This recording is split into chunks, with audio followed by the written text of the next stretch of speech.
So, where are we right now? Well, we're in what I call our third field. The house is way up there, and we're doing some fence work here on the pastures. We've got these cedar rail fences over most of the property, and we're just brushing it out. The trees grow in and make it hard to maintain the fence. It also causes the fence to rot faster too, I found, by holding the moisture in around the fence. It's hard work, and you know, the whole pasture thing is, at least as for me, at least as much about keeping farmland going as it is about making a few pennies. You know, every time I'm out here at a place like this, I'm thinking, well, you know, Robert and I, we're working pretty hard. We're working up a bit of a sweat, but we've got a chainsaw, we've got a tractor, and a wagon, and we can go home and sit down to a nice hot meal, running water, wash our hands, the whole rest of it. It feels like a lot of work to be brushing out this line of fence here. Maybe, what is this, 400 or 500 yards long? But then just look at these fields.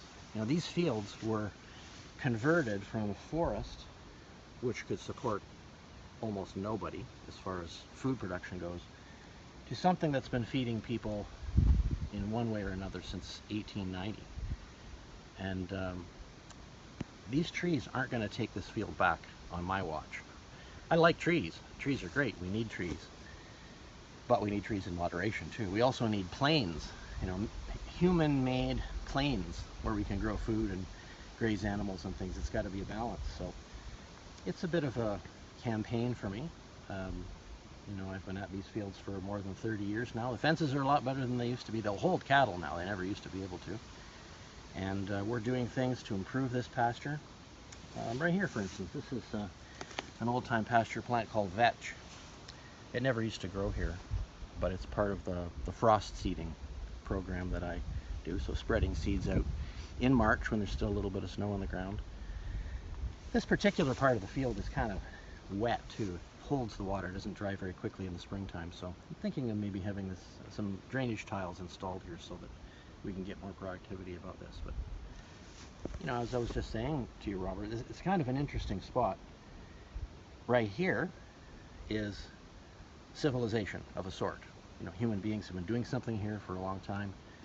You go on the other side of that fence where we're throwing a lot of this brush, and that's wilderness of a sort too. So this is the dividing line right here in one little corner of the world. This is the dividing line between civilization and non-civilization. That's pretty clear, pretty stark dividing line too. Absolutely it is.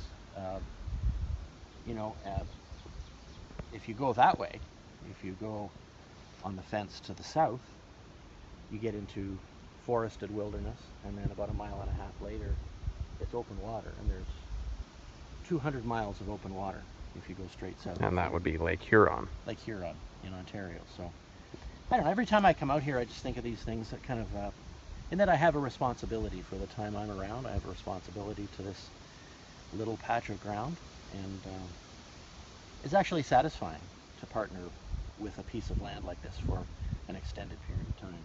And to get dirty, cut your hands, work up a good appetite, work up a sweat, and then come back and see what you've done and see the cattle grazing. It's a lot of fun. It's a lot of fun.